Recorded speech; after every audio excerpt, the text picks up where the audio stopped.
Today we're talking about one of the most essential tools in the open source world, a software that almost every ebook user has tried at least once, Calibre, the powerful and completely free ebook manager. And the latest release, Calibre 8.15, brings several improvements that make managing, editing, and reading your ebook smoother than ever. Whether you're on Linux, Windows, or macOS, these updates matter if you rely on Calibre to organize your digital library. So let's dive into what's new, what's improved, and why this release is worth your attention. Calibre has always been known for its incredibly rich feature set. You can organize huge ebook collections, convert between formats, edit metadata, download news sources, manage devices, and even edit raw ebook files. But with every update, the developers polish the experience further, making each version better than the last. And the 8.15 release does exactly that. It focuses on smarter editing, better reading, and improved stability. One of the biggest improvements in this update is in the comments editor.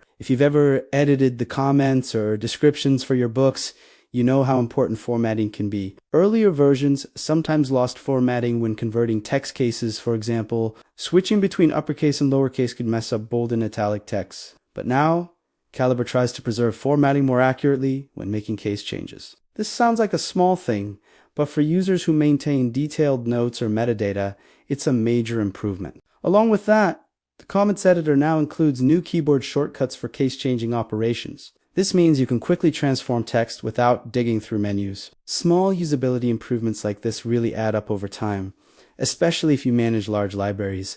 Another highlight of this release is in the ebook viewer, the place where you actually read your ebooks inside Calibre. The viewer now shows the date when a highlight was made directly in the tooltip when you hover over it. This is such a useful feature for anyone who studies, annotates, or revisits books over time. Imagine reading a novel or research material. Now you can instantly see when you marked an important point. This small change brings more context and more organization into your reading workflow. Moving on, Calibre 8.15 also improves support for different news sources, which is one of Calibre's lesser known but extremely powerful features. Calibre can automatically fetch news from websites, clean it up, convert it into an ebook, and deliver it to your library. In this release, a brand new news source called Hackaday has been added. So if you're into tinkering, DIY tech, and hardware hacks, you can now get that content directly inside Calibre. Meanwhile, existing sources like The Guardian have received updates to improve reliability. This means smoother content downloads,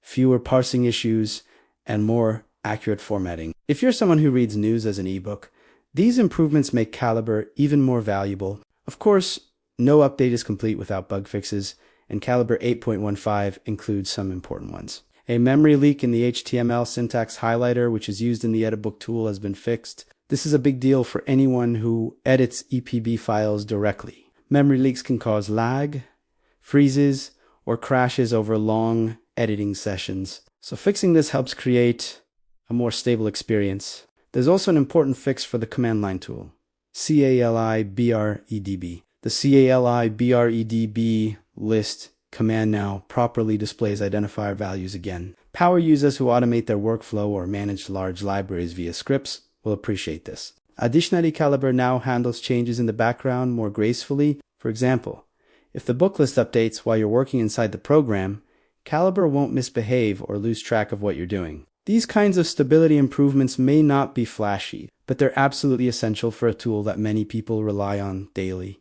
And this brings us to a key point about Calibre.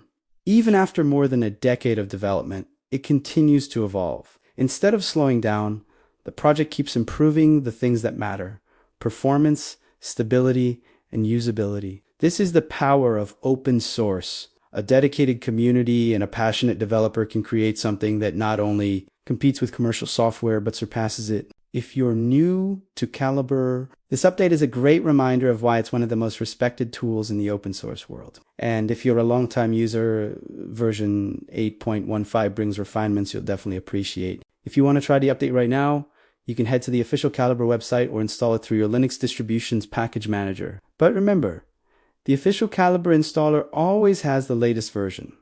While distro repositories may be slightly behind, before we wrap up, let's talk quickly about why Calibre remains so important in 2025.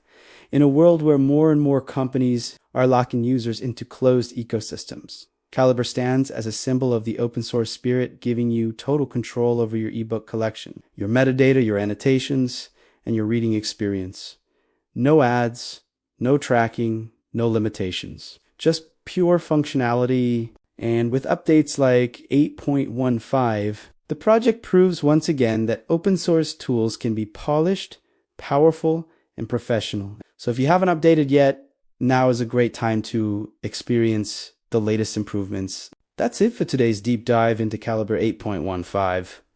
If you found this breakdown helpful, make sure to like the video, subscribe for more Linux and open source content, and comment below which feature you're most excited about. Thanks for watching, and I'll see you in the next one.